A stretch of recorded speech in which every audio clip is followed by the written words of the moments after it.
Mi hermano y hermana, en este momento, en esta hora, quiero compartir un poco lo que es parte de los muchos propósitos que tiene la Biblia, las escrituras inspiradas por Dios y cuál es nuestra fuente de información número uno para todos los aspectos de la vida, de nuestro diario vivir. Es como el manual de instrucciones del cristiano. Y según nos dice Pablo en su carta segunda de Timoteo, en el capítulo 3 y versículos 16 y 17 nos dice lo siguiente.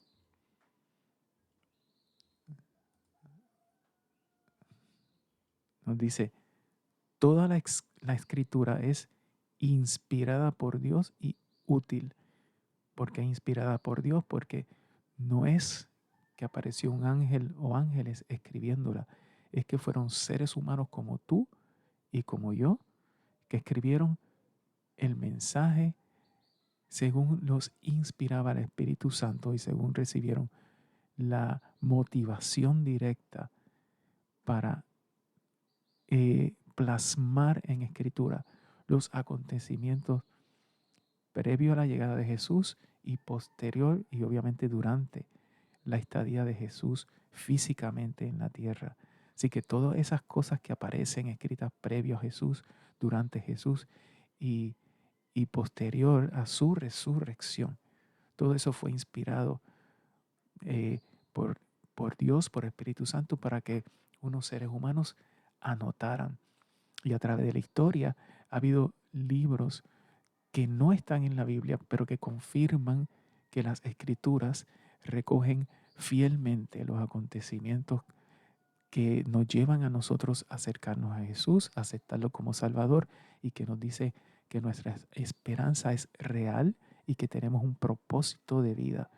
Por eso es que toda escritura, Pablo decía, que es inspirada por Dios, claro, él hablaba, había unas escrituras previos a, a su vida, por supuesto. En este caso había el Pentateuco, había unos libros que eran ya llamadas las escrituras. Posterior, y él fue quizás el más que aportó a esto, entonces se organizaron los libros del Nuevo Testamento y los mismos del Viejo Testamento para lo que hoy llamamos la Biblia. La Biblia es solamente una colección de libros inspiradas por Dios que nos llevan a Jesucristo. Entonces, Pablo dice que toda escritura es inspirada por Dios y útil. Ahora, ¿para qué es útil esa escritura? Entre otras cosas, para enseñar. La escritura nos enseña, lo que hace es transmitirnos conocimientos, conocimientos de Dios directamente, conocimientos que nos llevan a la presencia de Dios y a establecer un futuro, una esperanza. También dice que la escritura es inspirada por Dios y útil también para redarguir. Quizás a alguno de nosotros se nos escapa a veces entender qué significa eso de redarguir, que muchas veces lo mencionamos. Y redarguir es más o menos demostrar que uno está equivocado en algo.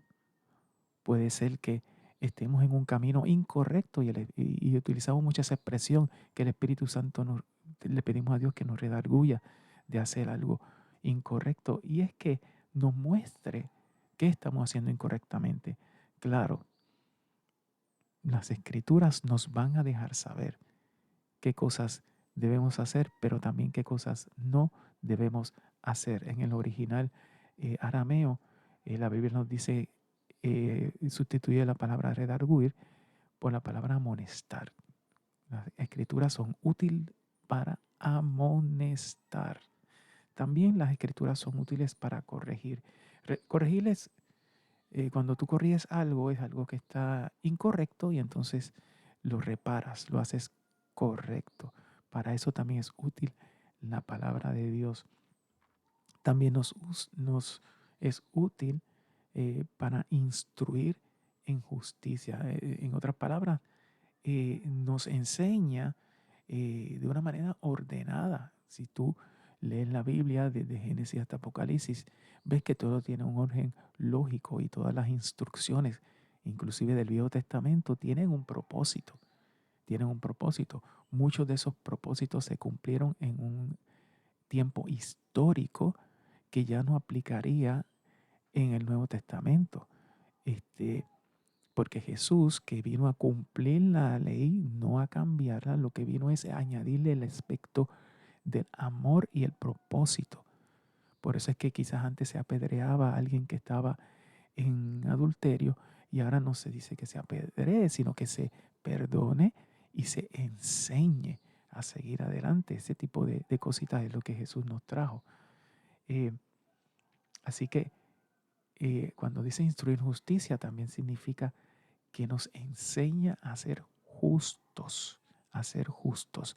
Y es que sí, el cristiano puede juzgar, pero juzgar justamente, y de eso podemos hablar en otro momento. Pero muchas personas típicamente dicen, no, la Biblia dice no juzguéis. Fantástico, pero hay que leer todo en su contexto. Y eso es un estudio que podemos presentarle en otro momento. Ahora, ¿cuál es el fin, el propósito de enseñarnos, de redarguirnos, de corregirnos, de instruirnos para ser justos? El propósito es de que el hombre de Dios, aquí en la manera que está escrita, se dirige al ser humano. Así que podemos decir a fin de que el ser humano sea perfecto. Y se ve que es imposible que seamos perfectos. Pero analiza un poco, con un poco de lógica, porque déjame decirte, la Biblia sí se puede ver obviamente en fe, obviamente se lee en el Espíritu, pero tú la puedes seguir hasta con lógica. Así que eh, con lógica, aun cuando dice sea perfecto, es que si dijera ahí, a fin de que el hombre de Dios trate de ser perfecto, nosotros nos limitaríamos a el tratar. Y yo creo que ustedes me entienden lo que quiero decir. Mientras que si perseguimos la perfección, en el camino vamos a ir eliminando aquellas cosas que nos manchen el caminar. Por eso es que Pablo nos no solamente a Timoteo, sino a nosotros, nos exhorta a que busquemos la perfección. Pues el propósito es a fin de que el hombre de Dios sea perfecto enteramente, que además de ser perfecto estemos preparados para toda buena obra. ¿Por qué? Porque, en fin, las escrituras nos enseñan, nos preparan para que entonces actuemos de una manera buena, eficaz, hacia nosotros mismos, por supuesto, pero sobre todo hacia nuestro prójimo, hacia otro ser humano. Así que la enseñanza en general con esta escritura es que obviamente para que seamos enseñados, para que entendamos y seamos redarguidos, para que adquirir corrección y para que seamos enseñados a ser justos, tenemos que estudiar las escrituras. Y esto no es solamente estudiarla en el aspecto personal, lo cual yo promuevo mucho en el aspecto personal, individual, en tu casa, en tu intimidad, con libros afines, con comentarios bíblicos, todo, ¿verdad? Luego de pasar por un filtro adecuado, porque hay cuánto libro de interpretación bíblica que no es. Y aquí señalo especialmente, hay muchas personas que algunos con buena intención, algunos con no tan buena intención, se adjudican ser los interpretadores, si esa palabra cabe, de la Biblia. Hay que tener mucho cuidado porque si Dios le puede hablar e inspirar a alguien que pretende enseñarnos, también te puede hablar a ti y me puede hablar a mí. Por eso es importante que nosotros seamos estudiosos de la Biblia para evitar que alguien desde la radio, la televisión, el púlpito nos indique algo, ya sea por error de ellos mismos o a propósito, nos indique algo que no está en las palabras, en las escrituras. Por eso es que debemos prepararnos para evitar caer en el error siguiendo a personas que no necesariamente malintencionados nos lleven a error. Por eso es importante que estudiemos la Biblia de manera personal, que asistamos a las clases bíblicas. Y esto es algo que a mí me gusta eh, señalar fuertemente. ¿Por qué las clases bíblicas? De nuevo, y esto lo he dicho muchas veces, cuando un ministro por televisión, por radio, físicamente del púlpito, dice algo que nos choque, que quizás no estemos de acuerdo, que nos quedemos con duda, no podemos interrumpir para hacer preguntas. Las clases bíblicas nos dan la oportunidad, igual que los talleres, a, a debatir, a argumentar si fuera necesario hasta que ambas partes aclaremos lo de las escrituras. Claro, muchas personas se escudan en que hay un versículo que dice que la Biblia no se debe usar para, en otras palabras, contiendas ni nada de eso. Por supuesto que no. Pero somos sabios, somos adultos y debemos entender que no solamente el que expresa la escritura, sino el recipiente de esa instrucción deben estar de acuerdo en el propósito de esa palabra para ser enseñados, redarguidos, para corregirnos si fuera necesario y para ser instruidos a ser justos. Por eso es importante que estudiemos las escrituras. Por eso es importante que cada ministro, cada persona que tiene el poder de un micrófono, también esté dispuesto a tocar aquellas áreas de la escritura que pueden sonar fuertes a la audiencia. Debe enseñar lo que es pecado, debe redarguir.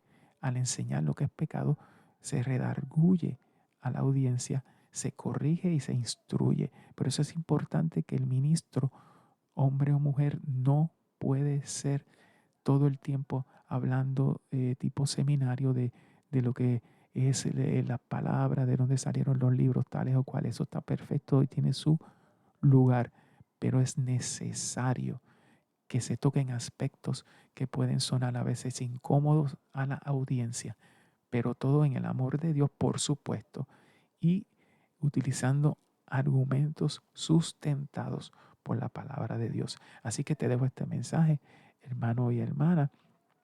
De nuevo está en 2 Timoteo 3, 16 y 17. Señor, gracias porque nos das la oportunidad de acercarnos a ti y recibir la enseñanza. Empezando por este siervo, te pedimos que nos ayudes a entender la escritura, las escrituras como debe ser. También, Señor, te presentamos a aquellos hermanos, hombres y mujeres que diariamente tratan de acercarse a ti. Dales el conocimiento, abre esas mentes para que puedan entender tu mensaje de manera diaria y concisa y podamos ser todos redarguidos en aquellas cositas que quizás nos estén manchando nuestro caminar. Pero asimismo enséñanos, Señor, a caminar de acuerdo a como Jesús caminó. Te pedimos, Señor, que instruyas a cada uno de acuerdo a nuestras necesidades y asimismo inspires, Señor, a todo aquel ministro, hombre o mujer, que presenta la palabra. Es una responsabilidad que sabemos que es bien grande. Te pedimos que les ayudes a estar siempre conectados contigo para que el mensaje llegue como debe ser. Gracias por escucharnos, Señor. Y esto te lo pedimos en el nombre del Padre, del Hijo y el Espíritu Santo. Amén. Dios te bendiga, mi hermano y mi hermana.